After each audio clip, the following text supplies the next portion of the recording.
Hello everybody, welcome to episode 249 of Show Fever. Today we'll be going over the Yusuke's Ordeal arc of Yu Yu Hakusho. So, I might just obliterate that name, but I started watching Yu Yu Hakusho because I knew it was by Togashi, and I really enjoy Hunter x Hunter. I love Hunter x Hunter, and one of my friends who's watched it was like, yo bro, this is better than even Hunter x Hunter, so I was like, I gotta check this out. And also, I know that one of the characters in it is kind of like the prototype for Sasuke, so I really want to see this character as well, because Sasuke is one of my favorite characters. So yeah, I actually decided, my next one is going to be Yu Yu Hakusho.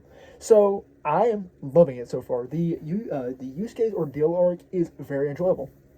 So we started off with us getting introduced to our main character, Yusuke Urameshi, and we see as he ends up saving a little kid from getting hit by a car who was racing after his ball that was in the street. We see as Yusuke ends up saving him, and Yusuke gets hit and sent to the afterlife, where he ends up meeting with Botan, who is the Grim Reaper of the Yu Yu Hakusho world. However, it's not the average Grim Reaper, it's just this young girl.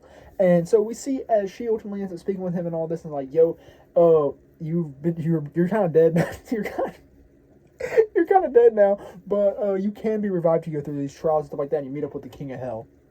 And we see in the actual world as everyone is grieving, well, not everyone, but a lot of people are grieving over Yusuke. Some of the people are a little bit mad. We see, some people are not mad, but some of the people are a little bit relieved because we see some of Yusuke's teachers like, oh yes, I'm glad he's gone. We'll be able to raise our school's rank now. But we see also that I believe one of them's name is Taneka, and I really like him because he's always on the side, a more understanding side for these, I guess, kind of more rowdy children, such as Kuwabara, who we get introduced to a little bit later on. But yeah, so, not later on, we also see as he grieves because he is a boss of a rival school who Yusuke has fought with a lot, but he is grieving over the loss of this great rival with him. Kind of like how Goku would be sad if Vegeta died or something like that. So, see this, and Yusuke's like, yo, I really want to return now that I see that these people are grieving over me. I don't want them to be sad for the rest of the time. We also see Keiko, or it's Keiko.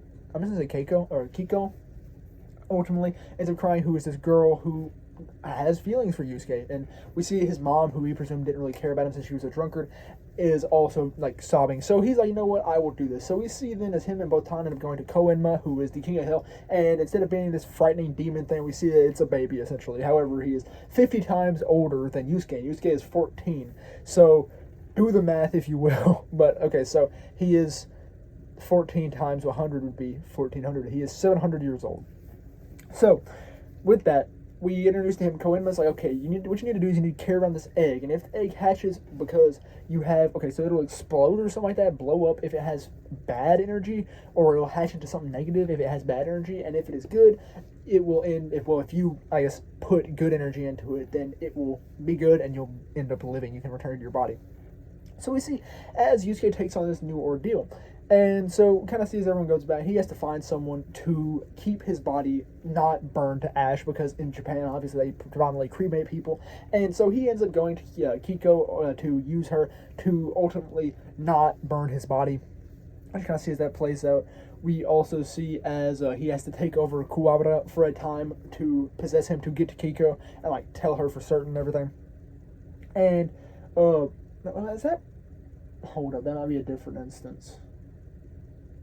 No, I think that's the same way. Yeah. So see that we see ultimately as his body does not end up getting burned, and we see as they all start having dreams of Yusuke, because Yusuke has learned from Botan that if you like sit on someone's chest while you're in this like astral realm, it can make them dream of you.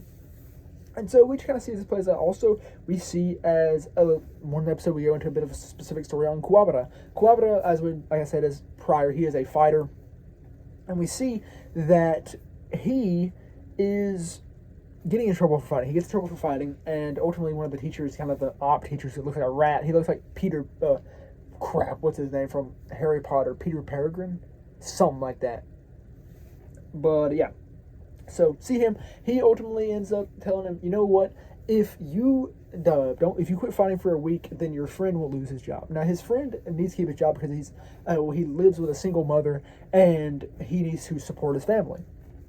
So he's like, you know what, if you won't fight for a week, then I will allow you him to keep his job. It's like Okubu or something like that. So we see as Kuwabara goes around, he doesn't fight anyone. He allows him to beat him up and everything. And the teacher ends up recognizing this is a bit harsh. So he ends up going back to him. He's like, you know what, if you'll make over a 50 on this next test, then I will allow you to go along. And he ends up studying, going crazy and all that, and ultimately he makes it 53. However, his teacher's like, no, I don't want this to happen. I want him to get out of my school so the rankings can raise and everything. So we see as he alters this, but then Tanaka or Sneka ultimately ends up calling him out on this, and then he makes a concession and Kuwabara gets the actual 53 that he made, and everything's hunky-dory. So then after that, we get to focus a little bit more on the egg once more. We see as Yusuke is ultimately revealed unto him. All this is going on, and there is okay.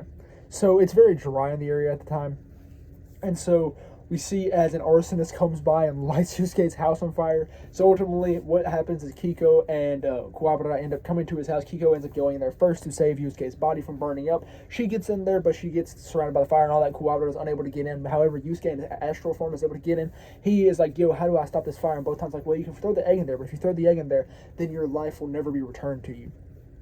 So ultimately, he ends up throwing the egg to save Kiko, and then she comes out, his body's safe and everything is good after that. Now, during this time, he was also having an observation through this other entity by Koenma. However, it wasn't Koenma, it was this little, girl specter or whatever.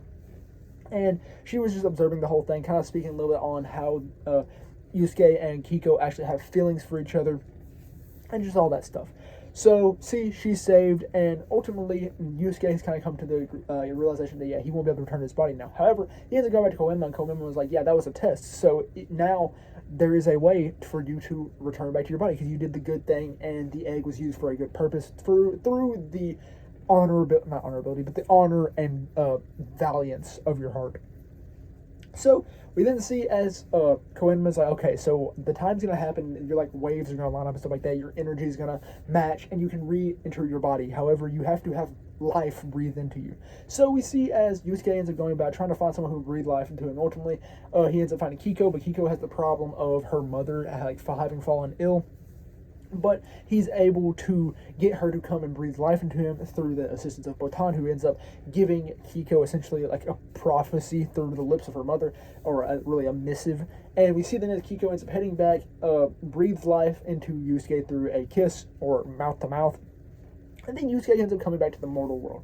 So episode 5 doesn't predominantly focus much on Yusuke, about the first half does, and because this arc is spanning from episode 1 to 5. And we see as Yusuke ends up kind of going about once more in his back to his human form.